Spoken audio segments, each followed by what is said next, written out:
오늘 본문의 아이들이 주님께 기도받으러 나왔을 때 제자들이 이를 막고 제지하면서 꾸짖었다고 했어요. 근데 그 모습을 예수님께서 지켜보고 있다가 제자들을 오히려 꾸짖고 책망을 하십니다. 그리고 오늘 14절로 15절에 이렇게 말씀하십니다. 우리 같이 한번 읽어볼까요? 시작. 예수께서 이르시되 어린아이들을 용납하고 내게 오는 것을 금하지 말라.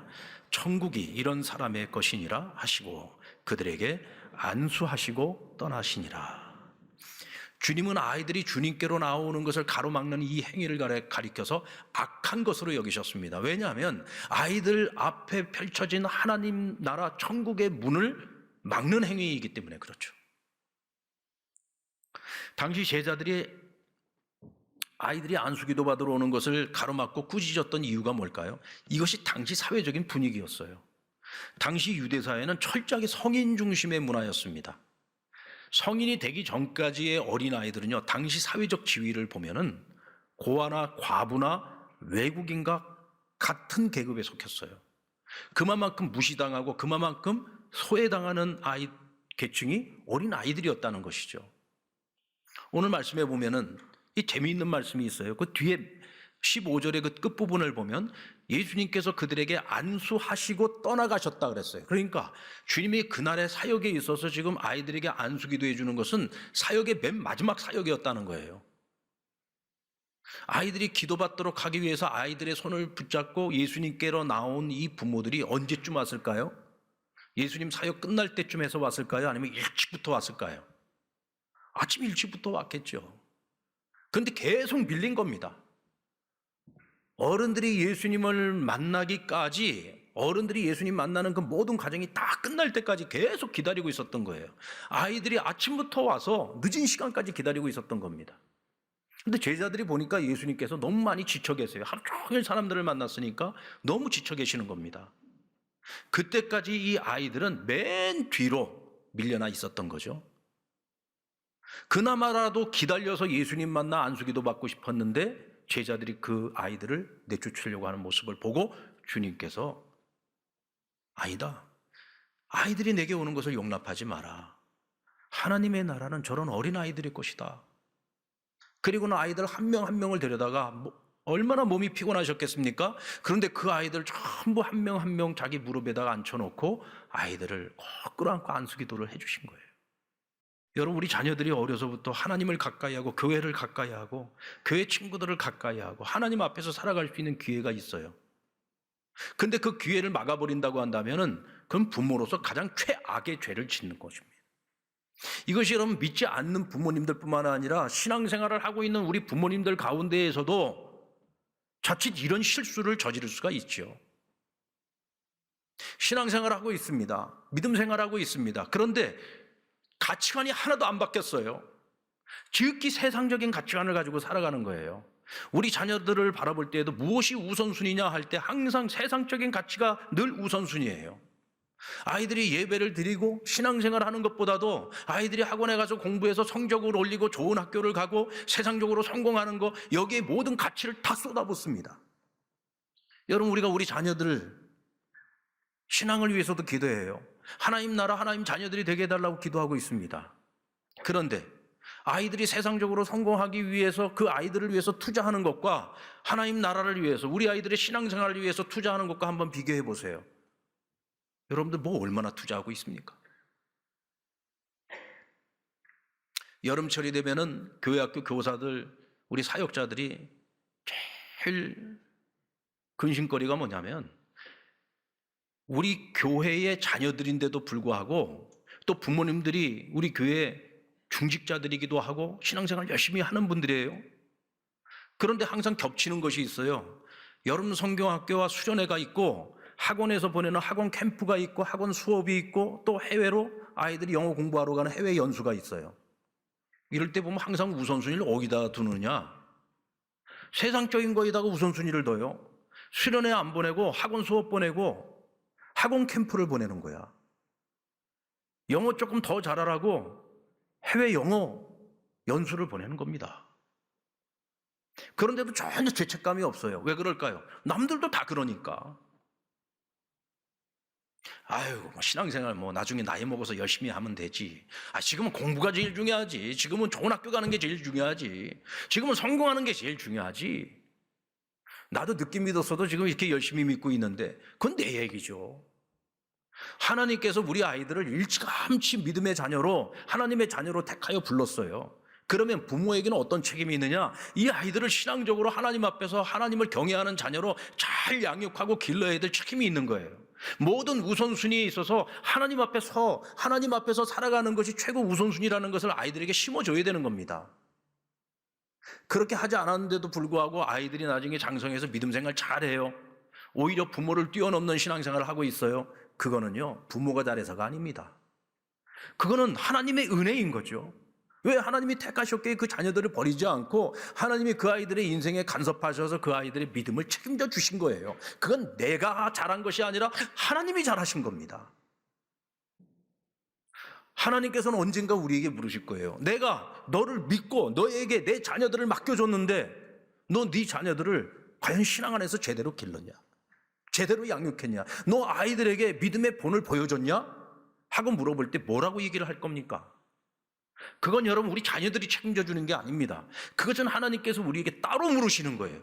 너 어떻게 했니? 너가 제대로 안 했기 때문에 내가 직접 나서야 했잖아. 나는 너를 믿고 맡겨준 건데 너가 열심히 안 하니까 내가 직접 나서서 그 아이들을 돌본 거야. 그나마라도 감사한 거죠. 그러나 여러분, 우리가 그 책임을 면피할 수는 없다는 겁니다. 우리 이 사실을 꼭 기억해야 됩니다. 오늘 본문의 자녀들을 데리고 예수님께 안수기도 받으러 온 이 부모님들은 정말 지혜롭고 좋은 부모들입니다. 유대인 어머니들을 죄시마더라고 부르는데 그들의 이 자녀 양육법은요, 이 세계 교육학자들이 교육의 표본으로 삼을 정도로 유명해요. 근데 그 교육 방법 중에 하나가 중요한 것이 있는데 그건 축복관이라는 것입니다. 축복관. 유대 어머니들은 동네에 유명한 랍비가 방문을 하게 되면 반드시 아이 손을 잡고 가서 그 랍비들에게 기도를 요청합니다. 선생님, 우리 아이를 축복기도해 주십시오. 그리고 이 아이가 평생에 가지고 살아가야 될 말씀을 꼭 좀 전해 주십시오. 그 아이들을 데리고 가는 거예요. 그런데 이 축복기도를 받기 전에 그러면 부모가 뭘 먼저 하느냐면, 오늘 너에게 안수기도를 해줄 이 랍비가 어떤 분이냐? 정말 훌륭한 분이시다. 오늘 너가 이 랍비에게 축복기도를 받는 것이 너희 인생에 얼마나 소중한 것인지를 너 알아야 된다. 오늘 너에게 들려주시는 이 말씀을 너 잘 새겨들어라. 너 평생에 너에게 삶의 지표가 될 말씀이다. 이렇게 먼저 아이에게 가르치고 당부하고, 또 랍비가 말씀을 가르치는 동안에 열심히 부모가 먼저 경청을 합니다. 부모가 먼저 그 랍비를 존경하면서 경청하면서 배움의 본을 보여주는 거죠. 이게 굉장히 중요한 거예요. 여러분, 배움이라고 하는 것은요, 반드시 존경을 동반해야 됩니다. 오늘날 우리 한국 사회의 교육이, 학교가 지금 무너지고 있는 가장 큰 이유는 뭐냐면 선생님들의 권위가 지금 완전히 바닥으로 떨어지고 말았어요. 선생님들에게도 문제가 있죠. 정말 존경받을 만한 선생님이 돼야지 되는 것도 선생님들에게는 책임감입니다. 근데 오늘날 이 사회적인 구조가 더 이상 학생들이 선생님을 스승으로 존경할 수 있는 분위기를 만들지 못했어요. 심지어는 선생님을 아이들이 고발을 하지 않습니까? 수업 시간에도 고발을 해요. 선생님을 심지어는 협박하기도 하고, 심지어는 선생님을 구타하는 학생들도 있습니다. 여러분들, 어떻게 이런 일들이 지금 현재 우리가 살아가고 있는 이런 사회 속에서 우리 자녀들에게서 이런 일이 일어날 수가 있습니까? 참, 이건 끔찍한 일이죠. 여러분, 그런 학교에서 무슨 배움이 있겠습니까? 오늘 이 랍비들의 축복기도는요, 오늘날로 말하면은 교회 목사님들의 축복기도라고 할 수 있어요. 우리가 봄맞이 특별 새벽 기도회가 되면은 우리 아이들 목사님들에게 축복기도 받으러 오잖아요. 그때 부모님들이 먼저 해야 될 것이 있습니다. 오늘 너희가 목사님에게 가서 이 안수기도, 축복기도 받는 거, 이건 정말 소중한 것이다. 그리고 오늘 너에게 축복기도를 해주는 우리 목사님들은 정말 훌륭하신 분들이다. 오늘 목사님이 한마디라도 너에게 덕담을 해주면 그네 평생의 마음속에 꼭 새게 돼. 저는 아이들 여기서 기도해 줄 때요, 꼭 기도만 해주는 것이 아니라 기도 끝나고 나면 내려보내기 전에 아이들에게 한마디씩 꼭 덕담을 해줍니다. 그러니까 부모님들이 먼저 아이들을 준비시켜야 돼요. 그리고 부모님들 자신이 그런 마음을 가져야 됩니다. 가정에서부터. 그래서 여러분들 절대로 가정에서 교회 욕하지 마세요. 교회 어른들에 대해서 흉보지 마세요. 만약에 정말로 목사가 마음에 안 들고 정말로 목사를 도저히 내가 존경할 마음이 없다, 혹이라도 그런 마음이 있다고 할지라도 절대로 자녀들 보는 앞에서 교회를 험담한다든지 혹은 교회 어른들 혹은 목사님들 절대로 여러분들 부정적으로 얘기하지 마세요. 그런 거를 듣고 자라는 아이들이 스스로 신앙생활 열심히 하겠습니까? 교회 어른들 늘 부정적인 얘기만 들었어요. 목사님에 대해서 늘 부정적인 얘기만 들었어요. 그런데 그 목사님들의 가르침에 귀를 기울이겠습니까? 그렇잖아요. 배움이라고 하는 것은 존경이 동반되지 않으면 절대로 좋은 열매를 맺을 수가 없는 거예요.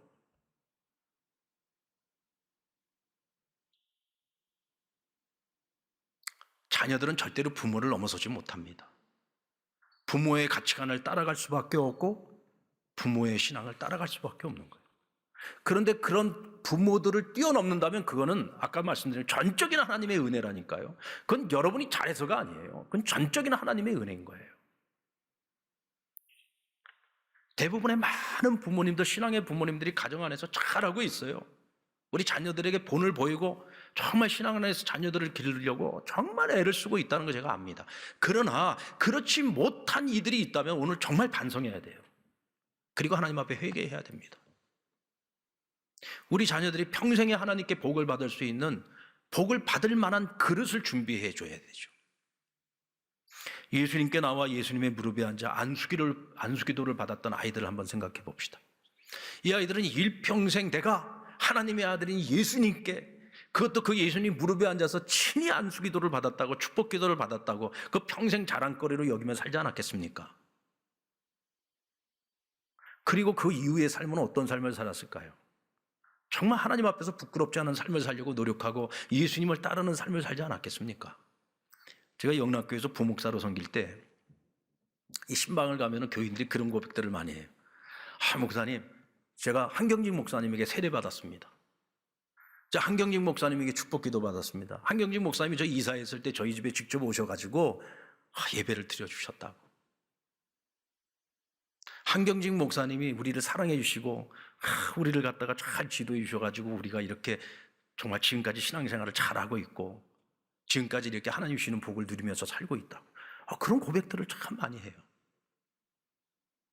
한경직 목사님과의 그 추억 하나만으로도 자기들이 정말 이렇게 가치 있고 이렇게 복된 신앙의 삶을 살아가고 있느라고 이렇게 자랑을 하지 않습니까?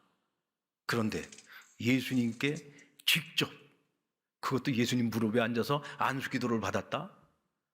여러분, 이건 엄청난 추억인 거죠. 그 추억의 그릇에다가 얼마나 많은 것들을 담고 살아가겠습니까? 오늘날 우리 자녀들에게 우리는 어떤 추억의 그릇을 담아주고 있습니까? 우리 아이들이 평생을 내가 살아갈 때 항상 기억할 만한 그런 영적인 그릇, 영적인 추억, 이런 것들을 우리가 좀 많이 만들어주고 심어줘야 되지 않겠습니까? 우리 나홈서 3장 1절로 4절 말씀을 같이 한번 읽어볼까요? 이건 제가 읽어드리겠습니다. 화 있을진저 피의 성이요 그 안에는 거짓이 가득하고 포악이 가득하며 탈취가 떠나지 아니하는도다. 휙휙하는 채찍소리, 윙윙하는 병거 바퀴소리, 뛰는 말, 달리는 병거, 충돌하는 기병, 번쩍이는 칼, 번개 같은 창, 죽임당한 자의 때, 죽음의 큰 무더기, 무수한 시체여 사람이 그 시체에 걸려 넘어지니 이는 마술에 능숙한 미모의 음녀가 많은 음행을 함이라. 그가 그의 음행으로 여러 나라를 미혹하고 그의 마술로 여러 족속을 미혹하느니라. 오늘 이 말씀은 하나님의 심판을 앞두고 있던 아수르 사람들의 영적 상태를 말하고 있는 것입니다. 오늘 듣는 것만으로도 끔찍하잖아요. 혼란스럽고 잔인하고 음란하고 끔찍한 상태 아닙니까? 죽은 시체들의 썩은 내만 진동하고 있는 성 안의 영적 상태. 그것이 아수르라는 나라의 영적 상태였다는 겁니다. 근데 사실 여러분, 이런 영적 상태가 과연 아수르만의 문제겠느냐? 오늘 저와 여러분이 살아가고 우리 자녀들이 살아가고 있는 지금 이 세상의 영적 상태는 어떻습니까? 제가 볼 때는 이때보다 더하면 더해 짙을하지 않습니다. 요즘 우리 아이들이 살아가고 있는, 우리 아이들이 알고 있는 세상과 우리가 어린 시절에, 지금 우리 기성세대가 어린 시절을 살아갔을 때에 우리가 알았던 세상과는 여러분 확연한 차이가 있습니다.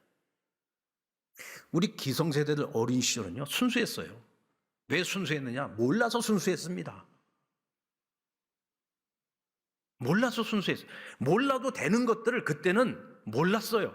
그래서 더 순수하게 살 수 있었던 거예요. 근데 요즘 아이들은요, 어른들이 보는 거, 어른들이 아는 거, 어른들이 하는 말, 우리가 알고 있는 모든 것들을 요즘 우리 아이들도요, 다 보고 있고, 다 알고 있고, 그래서 아이들이 하는 말을 들어보면 어른들이 하는 말하고 별 차이가 없어요. 똑같아요. 아이들에게서 그런 순수함을 보기가 너무너무 어려운 시대가 되어버렸다는 거죠. 지금 세상이 그렇습니다. 핸드폰 하나만 가지고 있으면 아이들이요, 어른들이 보는 모든 세상의 정보와 지식을 아이들도 똑같이 다 받아들이고 있어요. 우리가 보는 것을 아이들도 똑같이 다 보고 있다는 얘기죠. 이게 얼마나 위험한 겁니까? 나훔서 3장 14절 말씀을 읽어드립니다. 너는 물을 길러 에워싸일 것을 대비하며 너희 산성들을 견고하게 하며 진흙에 들어가서 흙을 밟아 벽돌 가마를 수리하라. 자, 오늘 이 말씀은 영적 상태가 완전히 다 허물어져 버린 이와 같은 성, 이대로 놔두면 되겠느냐? 어떻게 해야 된다고요? 물을 길러다가 진흙에 들어가서 흙을 밟아 벽돌 가마를 수리하라. 벽돌을 구워서 벽을 견고하게 만들라는 것입니다. 이것을 여러분 오늘날 우리 자녀들에게 적용을 해봅시다. 영적으로 너무나 혼탁한 시대, 이제 애나 어른이나 별 차이가 없는 이런 시대, 무너져가고 있는 이런 시대에 그럼 우리 부모들은 무엇을 해야 되느냐? 하나님의 말씀으로, 성령 기도를 통해서 이 아이들이 영적으로 완전히 무너져 버리지 않도록 견고한 성을 쌓아줘야 된다는 거예요. 그러지 않으면 지금 우리 아이들을 이 어렸을 때 그와 같은 영적인 견고한 성을 만들어주지 않으면 영원히 그 성이 무너지는 것을 막을 수가 없다는 거죠. 지금 해야 된다는, 어렸을 때부터 해야 된다는 겁니다. 그러므로 하나님께서 가나안 땅에 들어가기 직전에 모세를 통해서 이스라엘 백성들에게 주신 말씀을 오늘 우리가 다시 한번 새겨드려야 됩니다. 신명기 6장 5절 9절, 5절로부터 9절까지 말씀을 우리가 같이 한번 읽겠습니다. 시작. 너는 마음을 다하고 뜻을 다하고 힘을 다하여 내 하나님 여호와를 사랑하라. 오늘 내가 내게 명하는 이 말씀을 너는 마음에 새기고 내 자녀에게 부지런히 가르치며 집에 앉아 있을 때든지 길을 갈 때든지 누워 있을 때든지 일어날 때든지 이 말씀을 강론할 것이며 너는 또 그것을 손목에 메어 기호로 삼으며 내 미간에 붙여 표를 삼고 또 내 집 문설주와 바깥문에 기록할지니라. 우리 아이들 어린 시절서부터 하나님 사랑, 예수 사랑, 교회 사랑, 이거 반드시 심어줘야 된다. 무엇으로 심어줄 겁니까? 하나님의 말씀으로. 여러분들 우리 자녀들과 하나님의 말씀 가르치고 있습니까? 함께 성경 읽고 있습니까? 함께 기도하고 있습니까? 아유, 뭐 나 자신조차도 그렇게 못하고 있는데요. 일주일 내내 성경 한 구절 못 읽고 있는데요. 일주일 내내 제대로 한번 기도 생활도 못하고 살아가고 있는데요. 그런데 어떻게 자녀들하고 같이 말씀을 나눌 수 있겠어요? 저는요, 성경을 별로 알지 못하기 때문에 자녀들에게 말씀을 가르칠 수가 없습니다. 말씀 가르치는 건 교회에서 해줘야 될 일이죠. 목사님들이 할 일이고 교회학교 선생님들이 해야 되는 일 아닙니까? 여러분들, 부모가 자녀들에게 말씀 가르치라는 얘기 아닙니다. 아이들하고 같이 성경만 읽으시면 돼요. 어려운 여러분들 우리가 보고 있는 개역개정 성경 보지 마시고 어린이 성경 보세요. 여러분들 수준 그렇게 높지 않습니다. 어린이 성경만 같이 읽어도 정말 은혜 받을 수 있어요. 많이 안 읽어도 됩니다. 하루에 한 장씩만 읽으세요. 어린이 성경으로 읽으면 더 짧아요. 재미있어요. 어린이 성경 가지고 한 장씩만 읽고 같이 기도만 하셔도 돼요. 그거 하는데 시간 많이 안 걸립니다. 15분이면 할 수 있어요. 거기다가 우리가 받은 은혜를 같이 나누는 것까지 한다면 30분이면 충분히 할 수 있습니다. 그러면 우리가 아이들에게 말씀을 심어줄 수 있어요. 말씀을 붙들고 살아가는 아이들은요, 하나님께서 그 인생을 책임져 주십니다. 여러분들이 성령의 기도를 통해서 아이들을 위해서 기도를 많이 쌓으면 나중에 우리 아이들이 결국은 그 기도의 열매를 다 따먹는 거예요. 우리 아이들에게 하나님이 평생에 부어주실 복을 받을 그릇을 준비해 줘야 됩니다. 그런데 밑빠진 독을 준비해 주면 안 돼요. 근데 오늘날 우리 많은 신앙의 부모들이 우리 자녀들에게 밑빠진 독을 자꾸 만들어 주려고 해요. 자녀들에게 밑빠진 독을 만들어 주면은 우리 자녀들의 인생 자체가 밑빠진 독이 되고 마는 거예요. 뭔가를 많이 채우는 것 같은데 남은 게 없어. 인생의 가치가 없는 거죠. 무엇으로 채워줄 것인가를 우린 고민해야 됩니다. 자녀들 세상 공부하는 데는 우리가 뭐 한 달에 수십만 원씩 학원비를 대가면서 아이들을 공부를 시키지만 정작 우리 아이들의 신앙생활을 위해서 우리가 얼마나 투자하고 있습니까? 자, 이제 우리 말씀에 처음으로 돌아가 봅니다. 작은 자들의 웃음으로 모두가 웃을 수 있는 세상을 우리가 어떻게 만들어 가야 될까요? 여러분, 내 자녀가 잘 되면, 내 자녀가 행복하면 그것으로 정말로 다 행복해질 수 있을까요? 내 자녀가 지금 아무리 행복하다고 할지라도 이 아이가 살아가는 이 세상이, 이 사회가 행복하지 않으면요, 절대로 이 아이들이 행복할 수가 없습니다. 내가 아무리 잘 됐다고 할지라도 이 사회가 괴물들로 가득하다고 한번 생각을 해보세요. 그런 세상을 살아가는 아이들이 과연 행복할까요? 우리는 절대로 자기중심적으로만 살면 안 된다는 거죠. 내 자녀를 사랑하면 내 자녀 주변에 있는 아이들도 우리가 좀 돌아볼 줄 알아야 돼요. 내 자녀가 만나고 있는 친구 아이들에 대해서도 우리가 좀 관심을 가져야 됩니다. 내 아이의 친구들 중에서 열악한 환경 속에서 살고 있는 아이들, 부모의 관심 밖에 있는 아이들, 방치되고 있는 아이들이 있다고 한다면 너 그 아이 절대로 만나면 안 돼. 이게 아니라 이 아이들 한 번이라도 집에다 데려다 밥이라도, 따뜻한 밥이라도 한번 먹여봤느냐 말이죠. 따뜻한 말 한마디라도 이 아이들에게 해줘 봤느냐는 얘기입니다. 한 번이라도 그 아이들에게 관심을 주었는가? 내 아이에게 혹이라도 피해가 될까만 생각을 했지, 이 아이들을 그냥 놔두고 그냥 방치해버리면 자칫 나중에 이 아이들이 괴물이 될 수도 있잖아요. 그러면 세상이 험악해지는 겁니다. 그런 험악한 세상에서 내 자녀 하나 잘 된다고 해서 과연 그 아이들이 행복할까요? 그건 잘못된 생각입니다. 저희 교회에 세소식부라고 있어요. 어린이 전도를 하는 팀입니다. 그런데 이 세소식부 선생님들은 얼마나 공부를 많이 하고 훈련을 많이 받고 준비를 많이 하는지 몰라요. 기존에 예수 믿고 있는 아이들을 돌보는 것이 아니라 밖에 나가서 믿지 않는 아이들 전도를 합니다. 전도를 해서 자기 집을 오픈하고 정말 그 아이들을요, 정성을 다해서 섬깁니다. 요즘 여러분, 우리 시대에 자기 가정을 남의 아이들을 위해서 오픈을 한다? 이거 쉽지 않은 일이잖아요. 근데 자기 집으로 오픈을 하고 그 아이들을 위해서 음식을 준비하고 얼마나 지극정성을 다해서 사랑으로 섬기는지 모릅니다. 그리고 그 아이들에게 복음을 전해요. 하나님 말씀을 체계적으로 가르쳐 줍니다. 이 세소식부에서 주님을 영접한 아이들이 우리 교회 지금 어린이부에 많이 와서 지금 신앙생활을 하고 있어요. 우리 교회 어린이부에 나와서 지금 신앙생활하고 있는 아이들 중에는 많은 아이들이 이렇게 세소식부를 통해서 전도받아서 온 아이들입니다. 만약에 이 아이들이 세소식부를 통해서 예수님 만나지 못하고 교회로 전도받아 오지 않았다고 한다면 이 아이들 중에는 평생 영원히 주님을 모르고 살아갈 아이들도 있는 거죠. 이 아이들이 교회 와서 예수님 만나고 하나님의 사랑을 경험하면 이 아이들이 나중에 얼마나 훌륭한 사람으로 성장할 수 있겠습니까? 만약에 우리 자녀의 친구들 중에서 만약에 그렇게 어려운 아이들이 있다고 한다면요, 내가 못하면 세소식부에라도 연결을 해주세요. 그럼 세소식부 선생님들이 그 아이들을 어떻게 해서라도 만나가지고 그 아이들 전도해주고 그 아이들의 신앙을 세워줄 겁니다. 이게 관심인 거예요. 이것이 교회가 해야 되는 일인 것입니다. 작은 자들을 웃게 하는 거 누가 할 수 있습니까? 교회가 그 일을 해야죠. 교회가 세상을 웃게 만들 수 있는 것은 바로 이 작은 자들을 섬기는 것에 있는 것입니다. 가정에서는 내 자녀들로부터 시작해서 내 자녀들 그 주변에 있는 아이들부터 시작을 해서 우리가 조금씩 더 관심을 가지고 우리가 더 그리스도의 사랑을 함께 나누고 베풀 수 있다고 한다면 우리는 분명 작은 자들의 웃음이 모두를 함께 웃게 하는 그런 세상을 함께 만들어 갈 것입니다. 누가 할 것입니까? 오늘 이 말씀을 듣고 이 마음속에 조금이라도 찔림이 있고 조금이라도 감동이 있는 내가 해야 되는 것입니다. 오늘부터 오늘 그 일을 시작할 수 있는 저와 여러분이 될 수 있기를 주의 이름으로 축원합니다.